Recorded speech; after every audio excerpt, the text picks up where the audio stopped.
The views expressed and the opinions given by the individual host and their guests do not necessarily reflect those of ParaX, its affiliates, or its sponsors. The following program contains opinions expressed by the Dead Zone. If you find this broadcast offensive, lighten up, candy ass. What? Oh my gosh. It's a radio show. Hell yeah! That's what I'm talking about. Initialize sequence now. We're now in the approach phase. Everything looking good. Control is good. 5, rocket time 3, 2, 1, engage. Dead Zone WDZRDB Worldwide.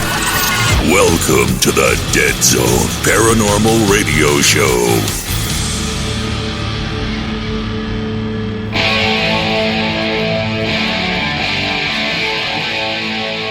(2021) and not a damn thing has changed. Go figure, right? I really do think it's gonna get worse, right? Our buddy Scott is running himself ragged just to stay above water. We still can't have anyone in the studio. When's it gonna end, right? When? Anyway, glad to be back. I hope you all had a safe and fun holiday weekend, or made the best of it you could. We did nothing. I stayed at home, the whole time. 2 weeks of vacation. I'm home doing nothing, and yes, I enjoyed it. I like doing nothing. It's what I do best. Tonight we have a returning guest, Austin Maynard, founder of the Underground Paranormal Network. They do a great job, and kudos to them for supporting unknown, unrecognized, historic locations, and create a platform for new equipment developers. So it's going to be a good show. He was on, it's been a while now, so we're going to find out what's been going on with those guys during this pandemic. When we come back, I'm going to get Michelle on the phone. She has a nice 2020 send-off. We're going to do that right after this. This is Endless Void, Dead Zone family member, and an awesome, awesome song. Rip March of the Dead. Now, I need all of you to stop what you're doing and listen.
All right, Endless Void. How cool is that? Let's get Michelle on the phone. Oh, wait, while I'm thinking about it, speaking of news, Non-Con 6 is on for September 2021 in Poasttown, Ohio, at the Poasttown Elementary School. Check that out. There's an ad for it on our Facebook page, and it's all over Facebook. And it's all free. You want more info? Contact Jason _ at paranormallive.com. Hey, we got Michelle on the phone right now. How are you? Oh, I'm doing all right. Oh, we can hear you really good. That's okay. Good. Yeah, we're having a little bit of audio issues like we always do. We apologize for that. I'm sorry. Our setup isn't the greatest in the world, but Michelle's got a really cool story for us about 2020, don't you? Well, what I found is, of course, from Coast to Coast, because that's my favorite go-to. I love that website. But they ended 2020 with a bunch of different articles. It's entitled 20 of the Weirdest Stories from 2020. Right. So the first one that they have listed is, I don't know if you heard about this one, where there were these young boys that thought that they could be Spider-Man for real. Oh, no, I did not. They let Black Widow spider bite them. Oh, yeah, I do. Yeah, okay, yeah, I recall something about that, yeah. Yeah, I mean, they had to go to the hospital, obviously, but they're okay. But they did really, truly believe that they were going to get these superpowers and let the spider bite them. What were their ages? Oh, I just closed it down. I don't think it actually stated the ages of the boys. Right. It just said 3 young boys. Hold on, I got to back up now. Well, they'd have to be pretty young to think something like that, right? Well, I mean, they were working. They were grazing goats on the property. Okay. So, I mean, it couldn't have been like 4 or 5. It had to be a little bit older than that. Right. The next one, now some of these aren't so weird. Some are just kind of interesting. Some are just downright stupid, like this one. Yeah.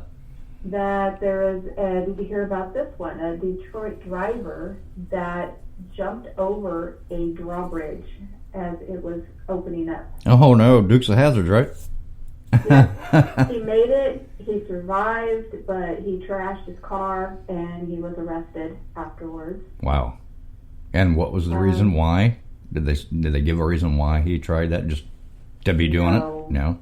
No, obviously he was just being stupid. Just being stupid. He was driving up, and at the time when it started to open up, and he just hit the gas and decided he was going to make it. No way. It doesn't say why, but he definitely was arrested for it. Yeah. Well, yeah, good. Wow. And then there's this one. This one I thought was kind of funny. A man files motion requesting sword fight to settle a legal dispute with his ex-wife. Okay.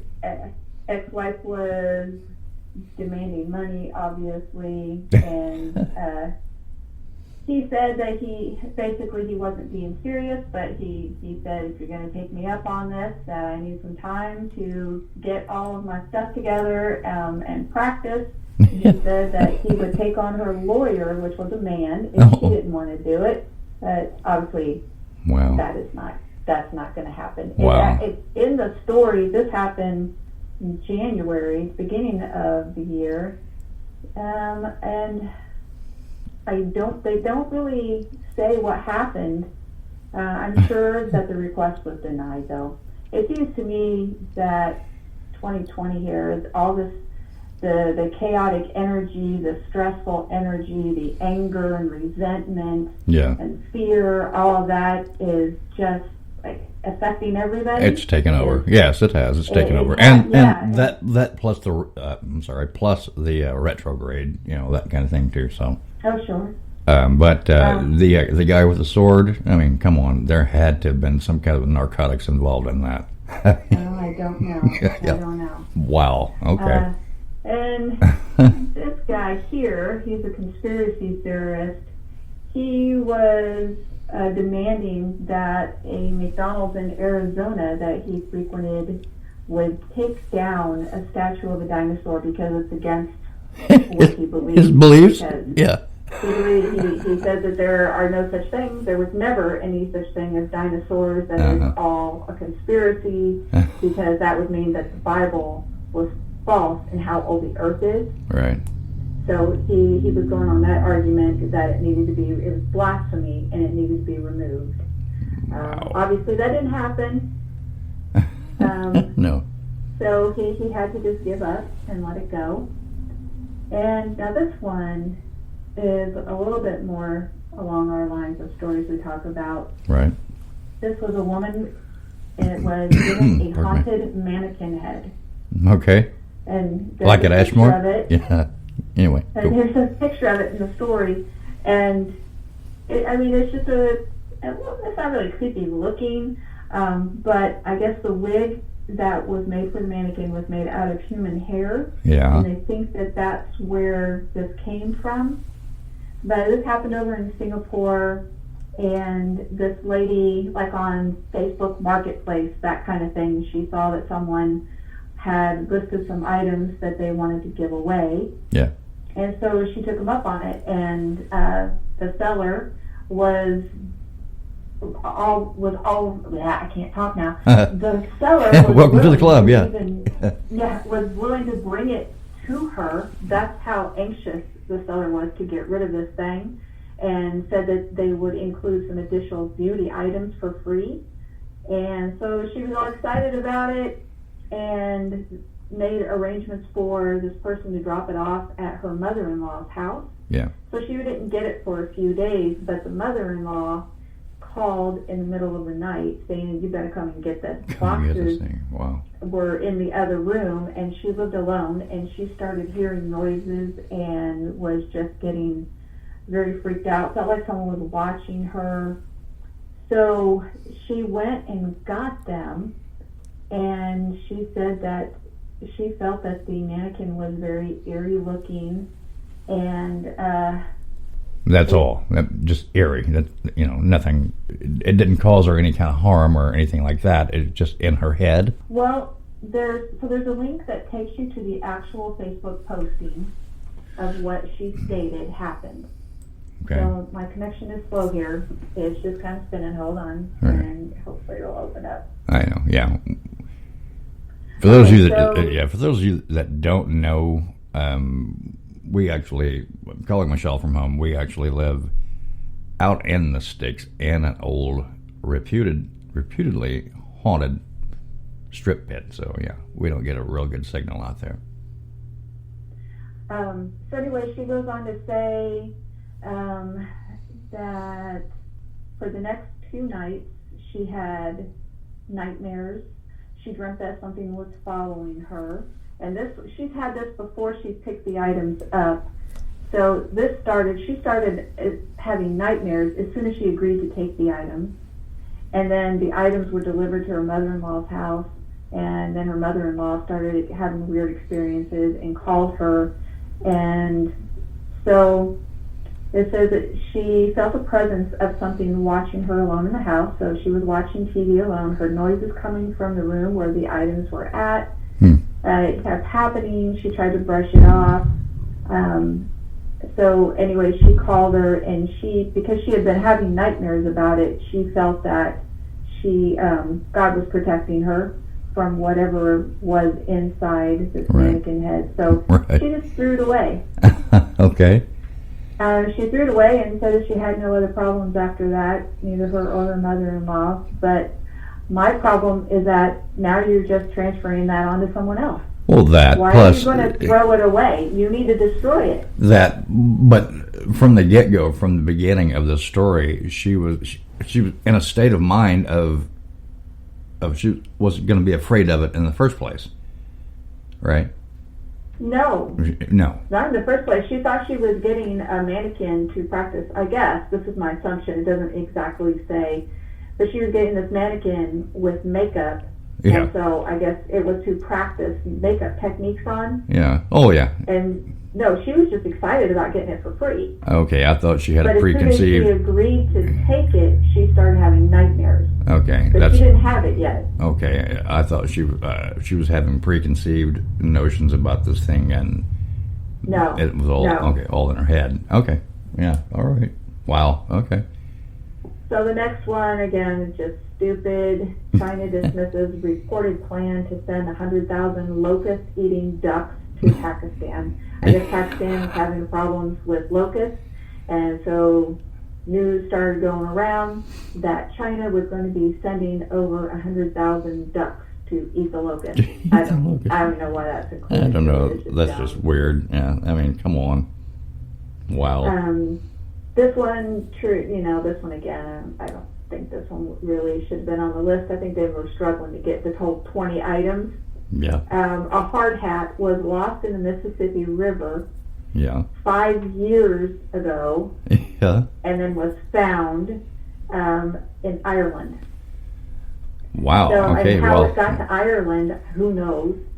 Well, but somehow it made its way to Ireland and was found. Well, the Mississippi does empty into the ocean, but wow, that's a long way to travel, right? Yeah, it took 5 years to get there. Yeah, you got to hit the right currents and yeah. The guy got his hard hat back, though. Well, yeah. Yeah, I think you're right. I think you're right. I think they were trying to pad their article. Yeah. Yeah. This one, I'm sorry, and if anyone out there thinks that this is a cool idea to do, I disagree. I feel that this was just stupid, and anyone that does this is just, they're taking a huge risk, and it's dumb. So I guess there is some rapper called, is it Popek, or I don't know what his name is. I have no idea. Some rapper dyed his eyeballs black. Oh, yeah. Yeah.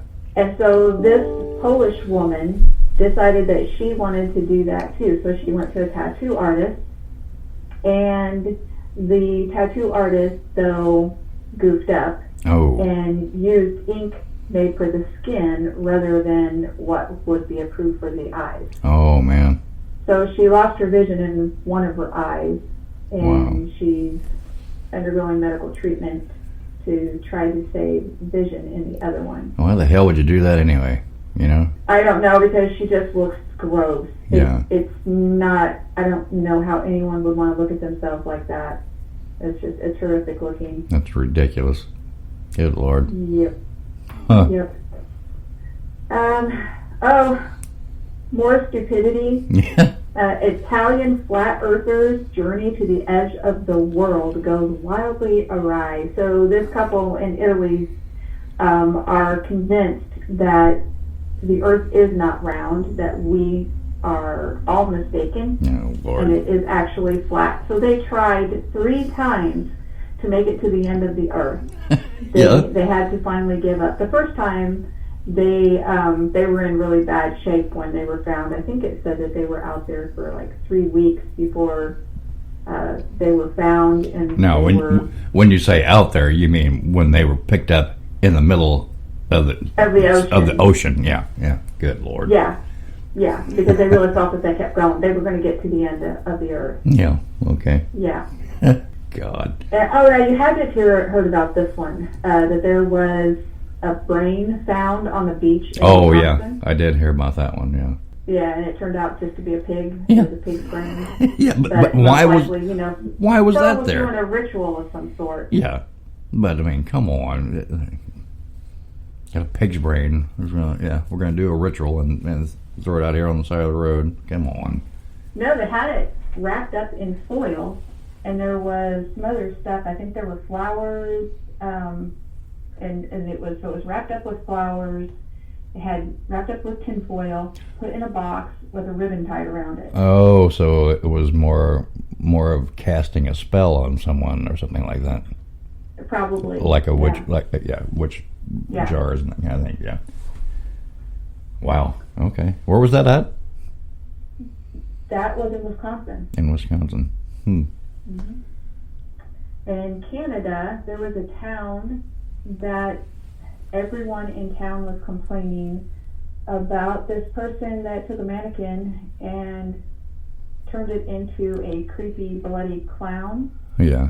And then had blood all over the clothes that was on the mannequin, had it sitting out in their yard, and it was scaring the children really bad. They were made to remove it. Was that for Halloween, I'm assuming? Let's see. When was the story? Go back up. That was in May. In May. Oh, okay. Yeah. Well, I would have understood a little bit if it was for Halloween, like a prank or something like that. But no, wow, people are weird, man. That's what I'm saying, and everyone's been letting their freak flag fly.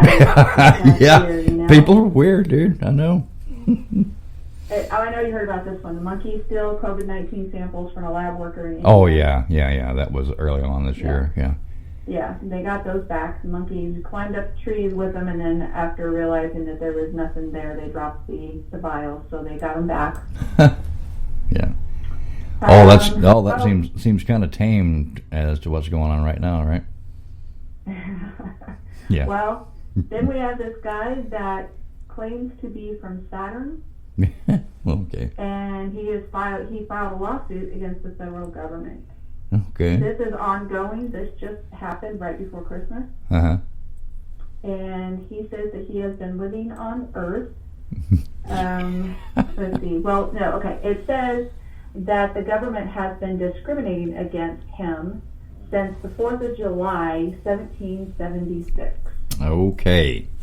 So he's been living here all this time. Mm-hmm. And he's an alien, and I guess he's a time traveler too. No, he came from Saturn. Oh, so he just lives that long. From Saturn, and he's been living here all this time. So just a natural Saturn person's long lifespan, I guess, right? I guess so. Yeah. People are idiots. Anyway. Excuse me. And then we have the wish-granting cat for sale. This lady in Russia had a cat that she said she didn't know that the cat was able to grant her wish until she was desperate, and she asked the cat to find her an apartment. And he did. She found an apartment. Wow. So, come on. What other proof do you need, right? Yeah, right. I guess so the cat was going through the real estate ads and the paper, and what did he do? And what did he do? Did he hack up a hairball on it, and then she saw it, or what? Who knows? Well, it doesn't really say. It just says literally the next day I realized that everything would come true. And she said a month later, I had an apartment. So There you go. It only took a month for the cat to find the apartment for her. Wow. So but the thing is that the cat will only grant 3 wishes to its owner. So once she realized that she couldn't get any more than the 3 wishes, she felt that she needed to share this and sell the cat. So she's selling the cat for what goes for, in America, $127,000. Wow. Well, good deal, I guess. Yeah. People. And maybe we should buy it. People, man, come on. Anyone out there got $127,000 for a cat? Let me know if you get those 3 wishes granted. Right. This one is just silly. The squirrel that got drunk on the fermented pears. Everyone saw that. Yeah. Then there was a statue in Spain that was supposed to be restored, and they don't know who restored it, but it was a statue of a woman. It's like high up on the building too. Yeah. So how no one saw this happening or who did it, but the face was restored and it looks like a claymation figure. You know how they have the round mouth? Yeah. And that's exactly what it looks like. Huh. I don't know how that's so weird. That's really, they really are stretching to fill their quota for 20, aren't they? Yeah. Yeah. So then we have the giant rat that was pulled from the drainage system in Mexico City. Yeah, those in New York too. Yeah, we've seen those too. Yeah. You've seen that one, yeah. So it was just a costume that this lady was using as decoration for Halloween in her yard, and there was a flood, and the flood took it away, and it got stuck down in the drainage system, which then clogged the whole system up. Oh, good job. Yeah. But they gave it back to her. Yeah. I would have destroyed it, but gave it back to her and charged her how much for clogging up the drainage system? Yeah, it doesn't say that she got in any kind of trouble, because it her fault. It was just in the yard. Yeah. You know, she didn't cause the flood. Right. Okay, so there was a subway train in the Netherlands that, thankfully, all of the passengers had already gotten off, and the only person that was on the train was the conductor, engineer, whatever they called it. But anyway, so the person driving the train was the only one, but I guess he lost control. Yeah. It smashed through the barrier at the end of the line. The engineer, yeah. And the only thing that saved him was on the outside of the building that he smashed through the wall. Yeah. Was a huge statue of a whale's tail, and it caught the train. Really? So it is just they have a picture of it where it is literally sitting on the tail of a whale. So that's a very fortunate coincidence for him. Yeah. The name of the artwork of the statue is called "Saved by the Whale's Tail." Huh. I guess it was. Cool. Yeah, there he was. Yeah, I guess it was. And here's another freak flag. Freak flag. In England, there was a guy that put on the plague doctor costume from head to toe. Oh, yeah, I saw that. Yeah, walking around scaring people. Yeah, I saw that. They didn't find who it was that did that. People are taking a little bit, taking advantage of the situation here this past year. Oh, yeah. I am surprised, though, I will say that there hasn't been a lot more,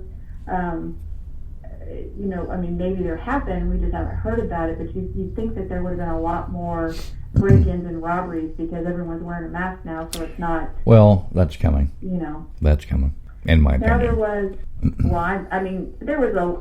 I remember a local one, when the mask mandate first started, that someone didn't break into because it was during open hours.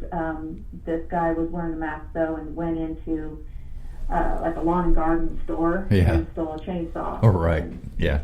Got away with it, but really haven't heard of anything else. Right.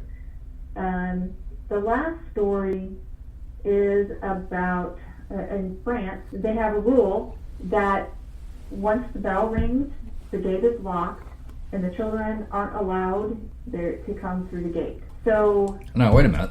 In France? Yeah. Where? Where? Once the bell is rung... At school. I'm sorry, did I not say it was at school? No. At the schools. Yeah. Okay, so it's an elementary school in France. Okay, they say that they have a tall fence, and the campus closes shut at 8:30 a.m. Right. And for some reason, someone started doing this, and other parents started following suit, that they were taught not... it says that they were literally throwing their children over the gate. I can't imagine a parent, tossing it over a 6-foot gate. No. I could see as to where they would, maybe kind of try to... Lower them down. Lower them over it, but to toss them. But this says that parents arriving after the bell were literally throwing their children over the gate. That's what it says. Yeah. So they actually had to make a sign and post up of a stick figure throwing a child over the gate. Telling this is not allowed. Yeah, don't do that. All right. It's ridiculous. It's ridiculous. Yeah. How stupid things are. Yeah. Well, it also it depends on where you get your information from, too. Sure. Wow. So that was the last one? That was 20 stories. 20 stories for 2020. 20 stories. And, man, they padded that quite a bit, in my opinion. Yeah. Yeah, but I thought it might make a good little episode. Oh, yeah, of course. Yeah. Talk about the stupidity out there. Yeah, the National Enquirer couldn't do any better, right? All right, well, thank you, Michelle. I appreciate it. And no problem. I'm going to play one right now from a brand new band, a brand new Dead Zone family member. It's called Comatose from the band She. Check it out. See you soon, Michelle. All right, bye. Bye.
all radio stations in town were palm trees, we'd be the one with the biggest coconuts. Here are The one, the only.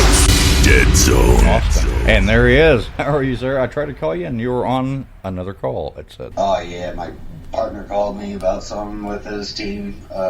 Just something I had to handle real quick. All right. I'm doing good, man. What's been going on? I mean, with the pandemic and everything, I mean, have you guys been keeping busy? I know the Underground Paranormal Network, first of all, I mean, you deal with buildings and provide an outlet for equipment developers, right?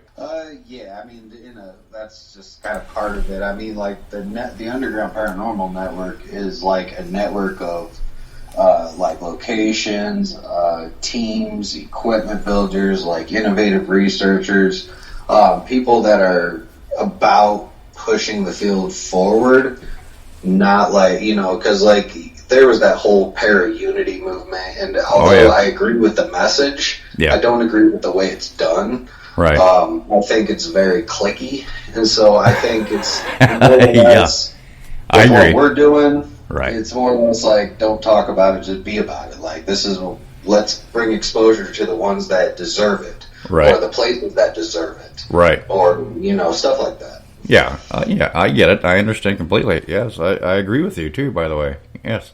Yeah, but we've been staying pretty busy. I mean, I'm just doing a lot of what I like to call plotting and scheming, Yeah. It's all just planning. It's, I'm getting ready I have 2 events that I'm doing this year. I don't know if I've announced the second one yet or not. Okay. Well, I can do it right here. Yeah. September 25th. Okay. Mark that date down. September 25th. Okay. Yep, that's all I can release right now. Okay. Well, now you're in Ohio, so I just got finished with the artwork for the non-con at Post Town. Now, how far are you away from that? You're in what, Bryan? Yeah, actually, Post Town is only about 2.5 hours from me. Right. Okay. Well, it's actually, my partner Mike lives in Middletown. Well, right he knows very well where it is. Well, there you go. So maybe if it all pans out and then things work out the way it should, we'll see you guys there. Yeah, maybe we'll have to see how it works out with the UGPN schedule. I know we're staying really busy this year. Well, that's good. That's a good thing, and it's amazing because we've been contacted by so many people, and we can't do anything because of the pandemic and all this, the hype and everything going on. I really don't want to get into it because it's ridiculous. The whole thing is, and I'm sorry, but it is. It is. It really is, and I mean, regardless of what the belief systems are, I think we all need to better be safe than sorry, in my opinion. Is just kind of like take the proper precautions. You don't have to completely hole yourself up in the house, but stay a safe distance, use sanitizer, wear your mask when you're within so many feet. Follow the guidelines. Just follow the guidelines and you'll be fine. Right? Exactly. And I try to keep, we have a lot of private investigations coming up this year for all 6 locations, and that's one thing that we're trying to keep it groups of 8 or less at a time to try to eliminate a lot of the concerns, at least. Well, the summer comes around, it's kind of calmed down with all the vaccines. Right now, like you said, you're trying to keep it down to at least 8 people in a group that you're going to take through to do these investigations.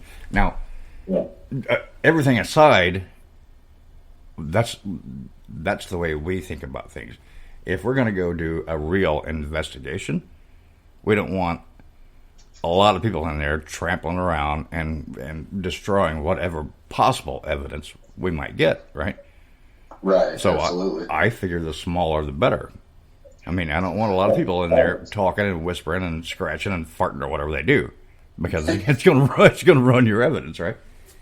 No, absolutely. I agree with you. I'd rather go in with just me and somebody else, or me and 2 other people, but I don't like any more than 5 people at a time. Right.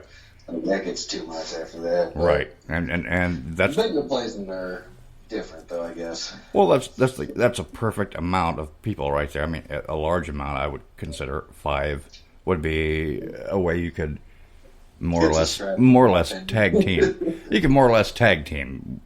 Go out. Yeah, groups of 2 or 3. Yeah. Okay, now, you said about, what'd you say, 5 or 6 locations, right? I have 6. You have 6, okay, and what are those? We ran long with Michelle's year-end review of 2020, so we got like 24 minutes, so I don't want to rush us. I don't want to get No, you're good. Okay. But your 6 locations are? We have the former Williams County Jail and Sheriff's Department in Bryan, Ohio, built in 1869. Mm-hmm. We have the Middle Point School, the former Middle Point School, built in 1885. That's in Middle Point, Ohio, just outside Van Wert. Okay. We have the former Westwood School, built in 1914, over in Rudolph, Ohio. Okay. We have the Augleys Village Museum in Defiance, Ohio. It's actually a collection of like 28 buildings filled with historic artifacts, as well as 18 of those buildings being over 100 years old. Yeah. And then our 2 newest locations that we've just acquired in the last, like, I don't know, 5 months, 6 months. We have the Detroit 6th Precinct building. Okay. Right there on McGraw Avenue. I know that one's a little more well-known. And then the most recent one we got is the Broadwell Funeral Home down in Felicity, Ohio, just outside of Cincinnati. So a lot of cop shops, a lot of schools, and a funeral home. Yes. Wow. Okay. That's very cool. How many of those have you actually went to yourself? Oh, I investigated all of them personally multiple times. Yeah. Okay. All right. Cool. Which one is the most, in your opinion, active? Ooh, that's hard because like. Sorry. Yeah. Well, it's hard because like they're all active, but they're all active in different ways. If that makes sense, like. You know, like, you could go to Westwood, and you go to certain parts of Westwood, and you're going to be dealing with, like, a dark haunting. Like, you're going to be dealing with aggression. You're going to be dealing with certain things like that. Now, why would you say that? Why would you say a dark haunting there? Because it's a old jail? I'm not saying evil. Not evil either. Just dark. And I think it's just, I think it's, there's a combination of things. I mean, it used to be it was a elementary school. Then it became. Oh, I'm sorry. School. I thought it was. I'm sorry. I was assuming that was a jail, but a dark entity. I'm sorry, I can't talk. Entity in a school. Really? Yeah. Oh, dude. Oh my gosh. Middle Point is the same way. But that's what I keep hearing. That. Yeah. Yeah, I keep hearing that. Like Middle Point has like a dark cloud over it, so it's like, and it's more or less like a community center of it's like crazy because like when you look at the whole city of Middle Point, like, or where the school is exactly, there's 3 houses that are in a triangle around the school that are very, very heavily involved in a missing persons case that's still. Oh, really? Now, was that before? Was that before or after the train accident that they were built? Train accident? Yes, at Middleton. No, not Middletown. Middle Point. No. Oh, I'm sorry. Yeah. Okay. No, you think it's those down. Yeah. Right. Okay. Well, that's weird. Yeah. Yeah, no, Middle Point, and there's some dark energy there, and I mean, the crazy thing is like even at Westwood, it just a lot of it doesn't make sense. Yeah. Like I don't understand, and I don't say evil because like that really doesn't make any sense. Yeah. But, well, you're not meaning you don't want to bring up Satanism or anything like that. You're talking about just a bad just. Person, entity, whatever. Angry entity that just, like, he will like, I've had rocks and dirt thrown at my shoe. Like, I've had, we've seen things, we captured a big shadow figure in their basement hallway. It was crazy. Yeah. But people constantly have a feeling of, like, panic when they go into certain rooms. Right. Feelings of anxiety, like heaviness, like that's why I say dark, not evil, because it's like it's aggressive, but it's not like you're not gonna like end up getting scratched and hurt and all this stuff there. You just get an uneasy feeling. Yeah. Okay. Yes. Yeah. Now, Middle Point is a different story. Middle Point, in the basement, there's like we call him Boiler Man Bob. Okay. And we think he's a Hispanic dude or a Mexican dude. Okay. But there's something, like you can hear his accent every time he comes over to Ghost Box. You hear his accent. Oh, you have got EVPs and that type of thing. Oh, yeah. Oh, cool. Mexican accent. It's so pronounced, too, so it's not hard to tell. You know what I mean? So, like, every time he comes in, but people, grown men and a lot of women, actually, like, they lose. It's like something really grabs onto their lungs. Like, their chest becomes really tight. Yeah. And they have trouble breathing, and they got to get out of the basement. Yeah. Well, now, are there historical records of people that worked at that school?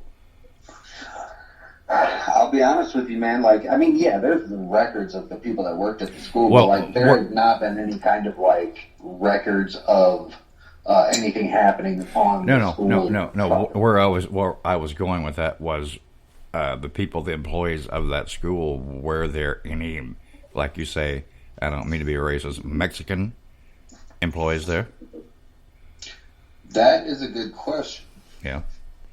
I mean, I guess I haven't dove into that much. I mean, a lot of it is because there's not a lot of actual, like, articles, and I've scoured the Van Wert County Historical Society, like their newspaper archives, all of that. Yeah. Like, I've scoured it, and I can find very little, like, information directly related to the Middle Point School. So that's weird. Like, now, that's strange, because they should have... Well, I mean, Middle Point itself is a very small, like, nobody knows where the hell this place is.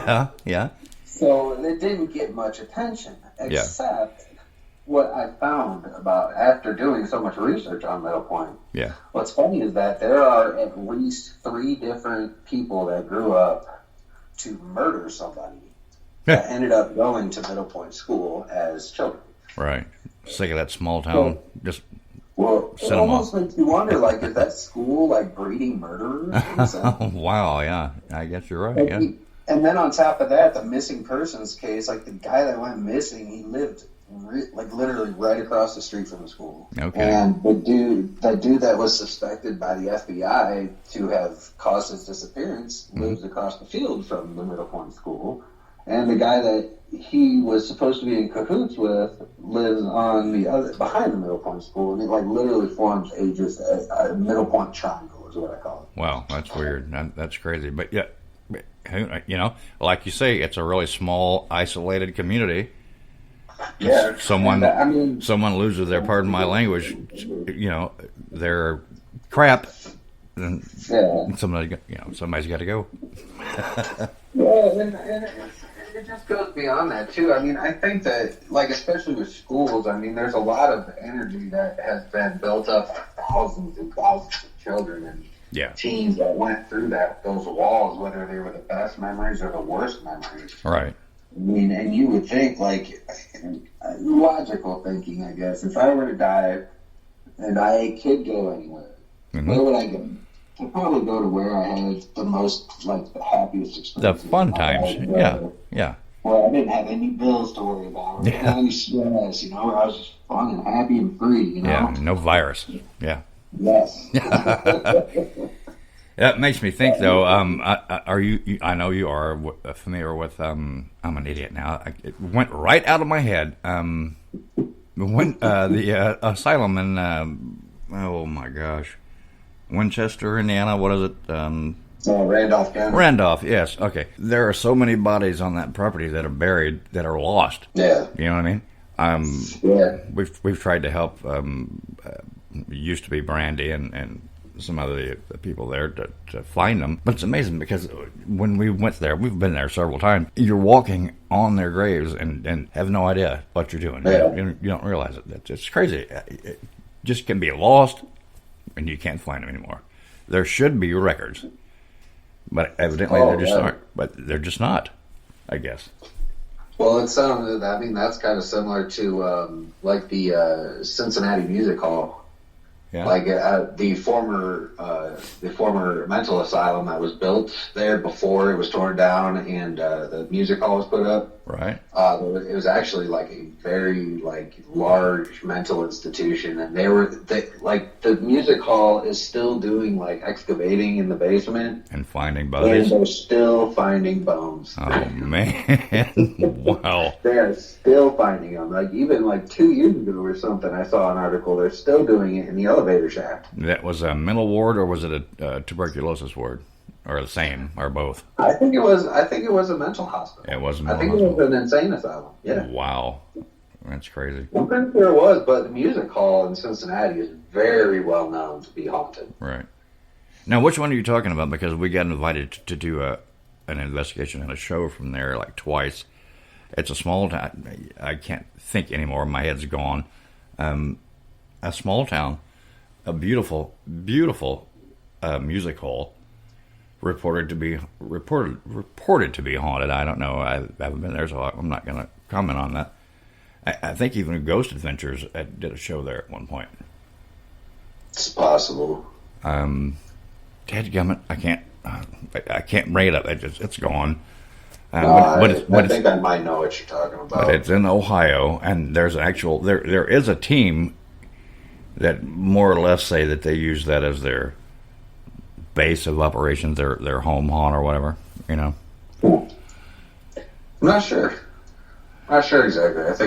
I probably would know if you brought the name up, but I can't remember to save my butt. I can't. But it's beautiful. It's a small town, and it's right in the center, man. It's really pretty. Anyway, whatever.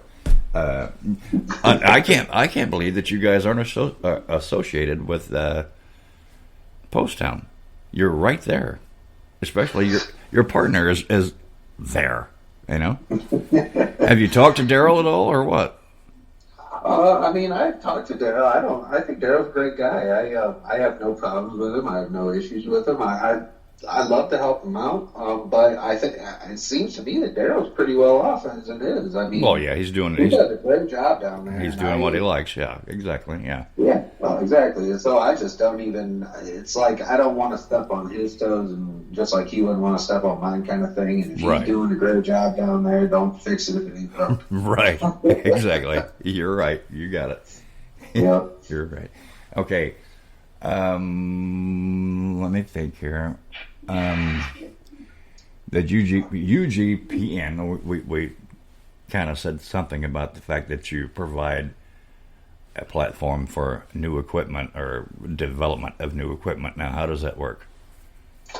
Well, a lot of we have sponsors, and I've developed relationships with these builders to where I've actually been able to help them kind of market a lot better. Really get their equipment out there, and I've kind of I call myself a hype man for these guys. Yeah, how do you do that? How do you market? Well, basically, I work with them very closely. I try to help them figure out practical ways to build these things and make the costs more, make their process a little more efficient, I guess. Right. And then as soon as I get something that I can showcase, I'm literally out there every investigation, blast. It's yeah. I make it a point, but. The reason I work with these guys is because the things that they build are just phenomenal. Oh, yeah. Now, you know about some of those guys, right? Oh, yeah. KD is going to be on, I think, either next week or week after next. KD Stafford. Yeah, he's coming to visit me next weekend. Awesome. Very cool. He's going to be on the show, man. Again. Oh, is he going to be on the show? He's probably recording. He's kind of, next week, huh? What? It's either next week or the week after. I can't remember now. Michelle books everything. I'm just a guy that talks. Katie's one of my best friends, man. Him and Kat are coming. And Katie are coming to visit. Yeah. They're staying the weekend. Oh, very cool. Head up the funeral home. Very cool. I can't. Yeah, I want to hear about that. Okay. Well, you tell him that I'm going to be talking about it. I'm going to ask him about what happened. Right. Yeah. You will. He will maybe have some good things to say. Hopefully. I hope so. Yeah. Okay, it's like 20 minutes into it right now. We're going to run out of time. I apologize, and I want to have you back because I think we could talk a lot more about these different places and locations and our different perspectives on everything. Absolutely. But once again, before we go, you can be found at... I can be found at facebook.com/theUGPN. That's THEUGPN. Right. And do you want to go ahead and do the Facebook one, the .com asylum, or I'm sorry, .com Austin, your personal, or? Yeah, I guess facebook.com austin.maynard.10. Okay. Like 10. I don't typically like to put that out there because I don't really like it to be about me. Yeah. You know, it's more about the mission. It's more about the work and the people that actually, like I said, deserve the credit. Right. Well, Yeah. but if someone wants to talk to you about what you can offer, maybe help them on a personal level. Yeah, that'd be fine. Yeah. Well, absolutely. That's right. Absolutely. All right, awesome, man. Thank you, and I'll have Michelle get back a hold of you and get you back on here because I think we got a lot of stuff to talk about. I mean, different locations and the things that we've just talked about briefly tonight. Oh yeah, man. We'll have to dive in depth another time for sure. Absolutely, and yeah, tell Katie I want to hear about it. Take some photos. And post them. Hey, we're going to be going live. Are you really? On Saturday. Awesome, that'll be cool. All right, well, I'll check that out. Yeah. All right, okay. Absolutely. All right, man. Austin Maynard, guys, Underground Paranormal Network. Check him out. Thank you. Thank you. Bye. Millions of people are affected by the Para-X bug. I realize that it is something that will stay with me for the rest of my life and long into the afterlife as well. If you have the Para-X bug, there is hope. With a nightly visit to the Para-X website and intensive past life regression therapy, I can control it. Even with the Para-X bug, I can still lead an active life of radio show hosting, paranormal investigating, evidence checking, attending conferences, book writing, keeping up with the latest technology, and still keep my 40-hour-a-week day job. If you think that you have the Para-X bug or know someone who might, visit para-x.com. And remember, you are not alone. I am not alone. I am not alone. The Para-X bug may cause the urge to chase shadow people, visit exotic haunted locations, adopt a Pukwudgie, or spend all of your time trying to figure out the laws and principles of paranormal investigation. Listening to Para-X may increase these effects. Sudden visions of full-body apparitions, or feeling the covers being pulled off you in the middle of the night by unseen hands may also be signs of exposure to the Para-X bug. The use of Para-X may be habit-forming, and an overwhelming desire to provoke spirits may be a serious side effect. If these symptoms last more than 4 hours, you should quickly consult a trusted witch and have her cast a "What the hell are you thinking?" spell on you. If symptoms persist, please contact the Para-X Radio Network Homeland Security Team for further instructions. The Para-X bug may cause urges for late-night speaking with spirits and ghosts. Listening to Para-X may increase these effects. Overwhelming desire to try provoking a spirit may be a serious side effect. Those with Para-X bug effects lasting more than 4 hours should consult Para-X or see a professional. Sudden outbursts at the mention of orbs may be a sign of exposure to the Para-X bug. Use of Para-X may be habit-forming. Use caution when engaging in Para-X chat. Your source for everything paranormal. Para-X.